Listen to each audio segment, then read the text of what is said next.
কেম কেম খইয়া একবারে দাগ পড়ে গেছে। হ্যালো ভিউয়ার্স, আসসালামু আলাইকুম, welcome to my YouTube channel. আজকে ভিউয়ার্স সকল আমি নতুন একটা ভিডিও নিয়ে আপনারা সামনে আইছি।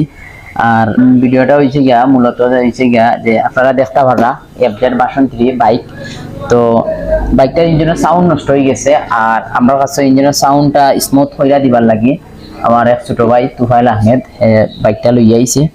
তো ভিডিওটা মূল করার কারণ হচ্ছে গিয়া আপনারা যারা ভিউয়ার সকল আছেন, যারা আমার ভিডিওগুলা দেখেন, মানে ইঞ্জিনের সাউন্ডটা নষ্ট হওয়ার পরে আপনার ইঞ্জিনের ভিতরে যে পার্টসগুলো আছে, পার্টসের কোন পার্টসগুলা আপনার সমস্যা হয়, কোন পার্টস হয় বা কোন পার্টস নষ্ট হলে ইঞ্জিনের সাউন্ডের বিকট শব্দ হয়, তো ওগুলা আপনারা বোঝানোর চেষ্টা করবার লাগে আমার আজকের এই নতুন ব্লগটা। তো ভিউয়ার্স কথা না বাড়াইয়া মূল খামো যাই গিয়ে, আর বাইকটা খোলার আগে আপনারা আমি দেখানোর চেষ্টা করবো যে ইঞ্জিনের সাউন্ড মানে বর্তমান যে অবস্থায় কিরকম আছে না আছে ওটা আমি আপনারা দেখানোর চেষ্টা করবো।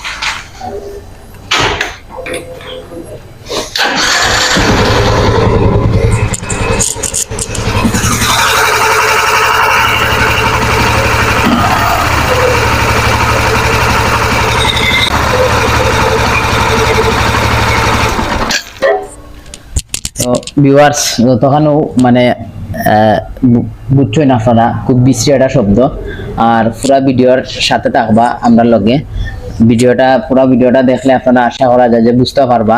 আর বুঝার ব্যাপার স্যাপার আছে, আপনারা যারা বাইক ইউজ করেন, তো বাইক ইউজ করার ক্ষেত্রে এগুলা বুঝার বিষয় আছে যে কিরকম কোন পার্টস নষ্ট হইলে ইঞ্জিনের সাউন্ড নষ্ট হয়। আর আসলে ইঞ্জিনের সাউন্ড নষ্ট হয়, সব বাইকেরও নষ্ট হয়। তো কিছু বাইক আছে যে রাফ চালানোর ক্ষেত্রে, যেমনি মন ধরে এমনি চালানোর ক্ষেত্রে ইঞ্জিনের সাউন্ড নষ্ট হয়। আর কিছু বাইক আছে ফুরান হইলে তো যে কোনো জিনিসও হইব, মানুষ আমরা যখন বুড়ো হয়ে যাবো তখন আমরাও পার্টস আস্তে হইব। তো এটা হচ্ছে আলাদা সাবজেক্ট। তো ভিউয়ার্স দেখতে থাকুন আমার ভিডিওটা।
ভিউয়ার্স আসলে আমরা ইঞ্জিনটা খোলার পরে আমরা যে প্রবলেমটা আছিল, ইঞ্জিনের সাউন্ডের যে প্রবলেমটা আমরা পাইছি। তো আপনারা দেখানোর চেষ্টা করলাম ওই লগা কেম খইয়া একবারে দাগ পড়ে গেছে। আর ওই লগা আপনার কেমর বিয়ারিং আপনার একবারে গেছে গিয়ে। আর আসলে কেম কিনলে কেমের লগে বিয়ারিং থাকবো লাগাইল, এক্সট্রা করে কেনার কোনো প্রয়োজন হয় না। আর দ্বিতীয়ত হয়েছে গিয়া ওগুলো হলো গিয়া রকার, গাড়িটা যখন স্টার্ট হয় তখন দুইটা রকারে ওরকম খেলে। তো ইনো রুলার বিয়ারিং সিস্টেম, এটার ভিতরেও বল আছে, দেখো কতটুকু প্লে মারের। তারপরে স্পট ফোর্স, অনেক স্পট ফোর্সে। আর ওই লেগা টাইমিং চেইনটা একবারে লুজ হয়ে গেছে। লুজ হওয়ার কারণে গাড়িটা যখন স্টার্ট হয় তখন চেইনে টাস টাস টাস টাস শব্দ করে। আসলে ইঞ্জিনের ভিতরে মানে সুতা পরিমাণ যদি কোনো শব্দ হয়, বাইরে থেকে কিন্তু বোঝা যায় খুব বিকট শব্দ, কারণ এটা জিনিস। তখন আমরা ম্যাগনেট খুলবো, খুলিয়া টাইমিং চেইনটা বার করবো। আর যখন নতুন মাল পার্টসগুলো আমরা এগুলোর মাঝে ইনস্টল দিব, আপনারাও দেখাইমো, দেখানোর চেষ্টা করবো, আমরা সাথে থাকবা।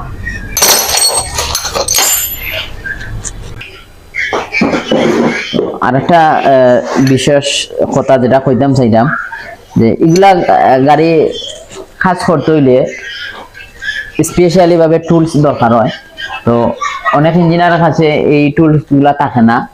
যে ওই যে ম্যাগনেট আছে, ম্যাগনেট বাটিটা আছে, অনেকে আছে আপনার কাঠের টুকরা দিয়া বাইরিয়া এইটার উপরে প্রেসার দিয়ে এটার খেজা মাইরা আপনার খুলবো। আর ওই যে টুলসটা, এটারে ম্যাগনেট ফুলার হয়, এটার সাহায্যে আমরা খুব ইজিলি আমরা বাটিটা আমরা বার করে আনবো ভিতরে থাকি। তো দেখলে আসলে বুঝবা যে আমি কেন কোনো প্রেসার দিতাম না, কোনো বাড়াবাড়িও করতাম না, জাস্ট তার কৌশলে হে বাটিটারে বার করে লইয়া আইব।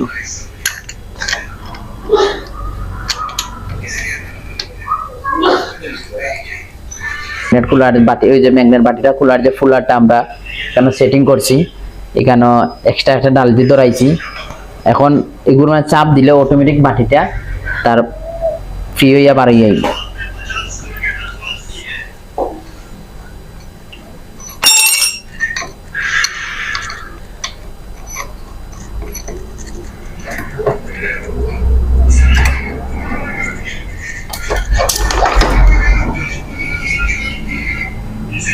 একবারে ইজি, বাটিটা বার হয়ে গেছে।